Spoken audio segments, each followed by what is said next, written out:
Hello everyone, a very good morning and welcome to another video in my channel. So this is going to be my third NEET UG based video, and in this video I'll be talking about one of the most important aspects of NEET UG which happens just after your NEET exam gets over. I'll be talking about the counseling procedure, the entire process that you need to follow to get yourself admitted in any medical or dental college all over India through NEET UG. To get to know about all the important points of counseling, you need to see the video till the end. So yeah, let's get started. So I think most of my viewers know that in this year in 2023 I appeared NEET UG, and that is the reason I have just gone through this whole counseling process. Actually, before NEET happened, I was not at all aware of this counseling process. I did not know anything about this counseling. I was just worried about the exam like everybody else. But after the exam happened, when it was my turn to participate in the counseling process, I was really a bit tensed, because when I had gone through the rules and regulations of the counseling, I felt that medical counseling is a much more complicated, difficult and different process than the other type of processes that we are familiar with. So even after clearing your exam, even after getting your scorecard or rank card, you need to be cautious about every minute detail of your counseling process, because at the end it is this process only which will lead you to your dreamt medical college or your desired medical college. So again, coming back to topic, NEET UG is an all India medical entrance exam which is conducted all over India, and through NEET UG you can get yourself enrolled for any of the three courses: MBBS, BDS and BSc Nursing in Central Institutes. So mainly in this video I'll be talking about the counseling process that you need to follow to get yourself admitted for MBBS and BDS courses. So the first question is, what are the types of counseling? Basically there are two types of counseling. One is the all India counseling and the second one is the state counseling. Now we will first discuss about the all India counseling. So regarding all India counseling, it is conducted by MCC, which is Medical Counseling Committee of DGHS, that is Directorate General of Health Services. Now all India counseling is mainly conducted for the students who are present all over India. So what are the colleges which come under all India counseling?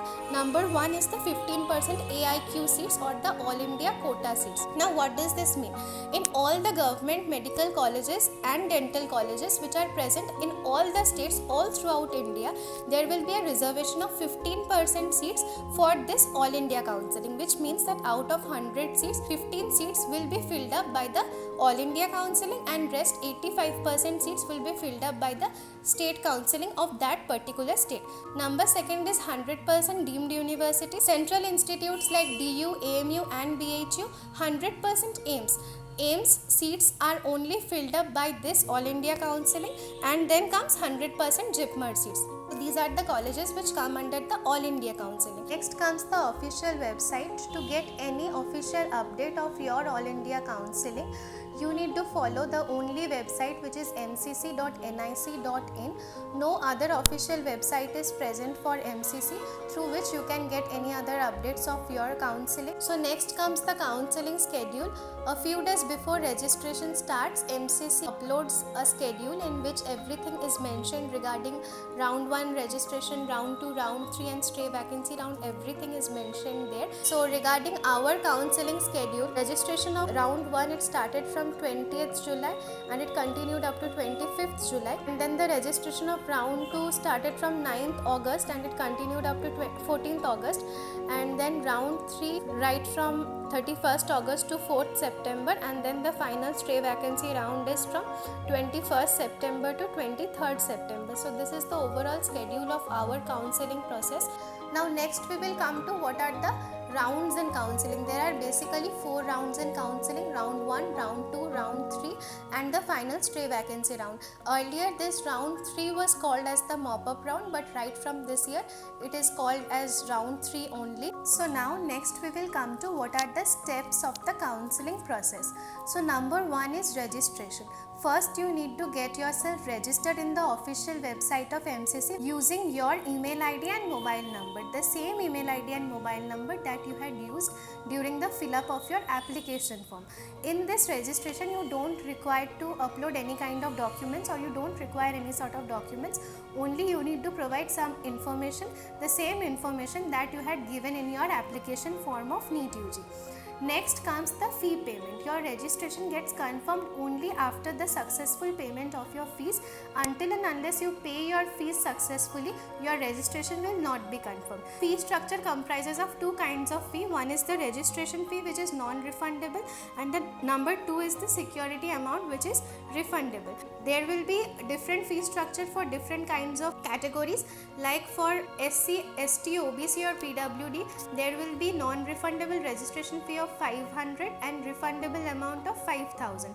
So you need to pay only 5,500. Out of that, 5,000 will be again refunded to your own account. Number second, for general or EWS candidates, non-refundable fee is 1,000 and refundable fee is 10,000. So you need to provide 11,000. Out of that, 10,000 will again be refunded to your own account. Now the next step is choice filling or choice locking. There is no limitation in the number of colleges that you can keep in your choice list, but the important thing that comes here is your preference list. You need to prepare a list of your preferred colleges. Like in number 1, you need to provide your most preferred college, then number 2, after that number 3. You need to put your colleges in that order, because this order really matters. The system will reject one college and then it will move on to the successive number, so that your college gets allotted in that way only. Next, there will be processing of seat allotment, which will be mainly controlled by MCC. You don't have anything to do in this case, and then there will be result. Here comes many cases. Now, if you are allotted a college and you are completely satisfied with that college, you don't want to go anywhere else, then you need to physically report at that college along with your own original documents, and there you will be provided a form in which you need to give your consent that do you want to upgrade or do you want to participate in the second round. Then you need to put your answer no, because I don't want to upgrade in the further round and I am satisfied with this college, and at that point only you can exit from the whole counseling process. You don't need to stay further in the counseling process. Number second is, you may be allotted a college, but that college is not suitable for you, or you think that you can get any other better college, but also you want to report at that college to get your seat secured. Then you can again physically report at that college, and there in upgradation you need to provide your consent that yes, I want to upgrade, I want to participate in the second round. Third is, you may be allotted again a college, but you don't want to report there, as you are confirmed that in the next round you will be allotted a better college. So in that case, you cannot report at that college only, and you can directly participate from round 2. And number 4th is, you may not be allotted a college in the first round, but in the second subsequent rounds you will be allotted a college. In that case also you can directly participate from round 2. Now, what are the documents that you need to carry while reporting at your medical college? This is the list of the documents which are required. Number 1 is allotment letter issued by MCC, admit cards, rank card, date of birth certificate, 10th certificate, 12th certificate, 12th mark sheet, 8 passport size photographs, proof of identity. For NRI candidates, you need some other documents, and again if you are from SC, ST, OBC, EWD category or EWS category, then you need to carry that certificate also. And additionally, if you are getting yourself allotted in any state college and if there is a bond policy, then also you need to keep your bond ready, or in case if you are not carrying that bond also, the college will itself provide a blueprint and you need to prepare that bond. Now round 2 counseling process will start. So anybody who has registered in round 1, maybe he has not been allotted a college, maybe he has been allotted a college, maybe he has not reported or he has reported, anybody of this, any category, if you are once getting yourself registered, you don't need to get yourself registered again. And if anybody wants to freshly register from round 2, then only he or she will need to register. They need to provide that fees, and then from that the counseling process will go on just like round 1.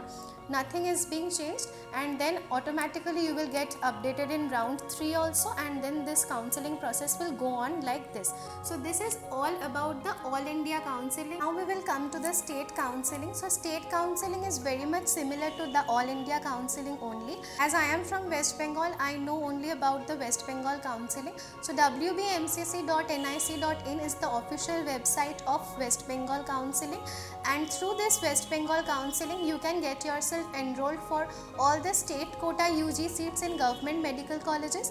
Again, you can get yourself enrolled for the management quota seats in private colleges and NRI quota seats in private colleges. Regarding the schedule, this year's counseling process started right from 21st July. There was publication of notice cum information bulletin on 21st. Next, the online registration of round 1 started from 25th. Round 2 online registration started from 14th of August, and round 3 it will start from 5th September. Then there will be online stray round. So this was the overall schedule of the registration and the counseling process of West Bengal. Now coming to the steps of counseling, the steps are moreover similar to the All India counseling only. So first you need to do online registration, online application, and then you need to pay your fees. There will be the generation of candidate profile letter, and the next thing is you need to physically verify your documents at college level. Like in West Bengal, major colleges in Kolkata are selected for this purpose, where you need to go and get your documents verified physically. As I did not get my college from the state quota, I got my college from the All India counseling only, so I did not have to go to Kolkata and get my documents verified. But most of my friends, they went to Kolkata and they got their documents verified, in which I have heard that there is a long queue and you need to wait for hours to get that done. As you get your documents verified, there will be choice filling, there will be choice locking, again there will be seat allotment, and a list of successfully allotted candidates will be displayed again on the WBMCC website only. Then there will be another round of document verification at the allotted college level. In the allotted college you need to go and report, and there they will again verify your original documents, and then there will be application. And then again the whole scheme of round 2, round 3, same as if you want you can upgrade, if you don't want you cannot upgrade. In that way the whole process will again go on just like All India counseling procedure. So yeah, this was all about the All India counseling and the state counseling. I tried to cover major parts of both the types of counseling, and I think this video is really going to help those NEET aspirants who are going to appear NEET in 2024. I think this video is really going to be useful for them. That's all about my video. If you had liked my video, please do not forget to like, comment and share it with your friends and family. And if you haven't subscribed my channel yet, please do it as soon as possible. To get further notifications, press the bell icon. See you in the next video. Till then, bye.